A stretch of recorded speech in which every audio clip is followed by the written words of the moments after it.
ঢাকার উত্তরায় বৈষম্য বিরোধী ছাত্র আন্দোলনের বিক্ষোভকারীদের সঙ্গে পুলিশ ও আওয়ামী লীগের নেতাকর্মীদের পাল্টাপাল্টি ধাওয়ার ঘটনা ঘটেছে।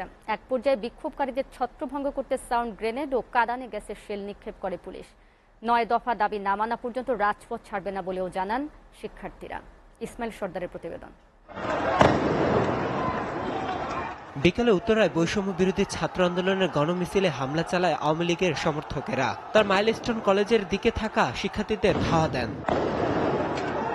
এ সময় শিক্ষার্থীরাও পাল্টা ধাওয়া শুরু করেন। এক পর্যায়ে পুলিশও শিক্ষার্থীদের ধাওয়া দেয় এবং সাউন্ড গ্রেনেড ও টিয়ারশেল নিক্ষেপ করে।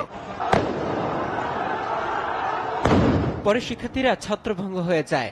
তারপর উত্তরা সেক্টরে বিভিন্ন সড়কে ছড়িয়ে পড়েন।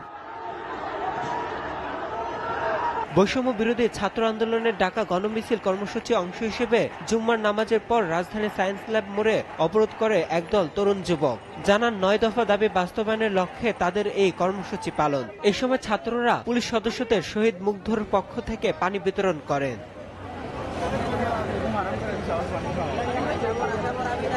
বিক্ষুব্ধ শিক্ষার্থীরা বলছেন তারা লাশের বিনিময়ে কোটা সংস্কার চায়নি। সবাই জানে এবং সবাই বুঝে যে এই সময়টাতে সরকারের কাছে এখন আর কেউ নিরাপদ না এবং কোনো দাবি এই সরকারের কাছ থেকে বাস্তবায়ন হবে এটা এখন আর কেউ আশা করে না। এবং একটাই আশা, একটাই দাবি যে ফ্যাসিবাদের পতন ছাড়া এই দেশে শৃঙ্খলা আসবে না এবং মানুষের শান্তি ফিরে আসবে না। কর্মসূচিতে যোগ দেওয়া অভিভাবকরা জানান ঘরের বাইরে কোথাও নিরাপত্তা নেই। আজকে বাচ্চারা কোথাও নিরাপদ না। আজকে আসছি তোমাদের পাশে দাঁড়াইতে। আমরা চাই সুষ্ঠু বিচার হোক। বাচ্চাগুলোর জীবনের মূল্য এভাবে অমূল্য হতে দিব না। সব শ্রেণী পেশার লোক আমরা একজোট করতে চাচ্ছি।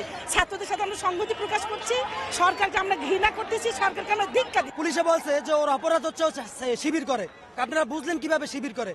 ওর বাপের দাড়ি রাখছে, ওর মায়ের হিজাব পরে, ওরা নামাজ কালাম পরে, এই কারণে ওরা শিবির। গুলি আইসা বারান্দায় পড়ছে। চুপচাপ থাকি আমরা সব, কিন্তু তাই বলো তো এতটাও অন্যায় আমরা নিব না, তাই না? এই সময় আন্দোলনে আরো যোগ দেয় প্রবাসী ও পেশাজীবীরা।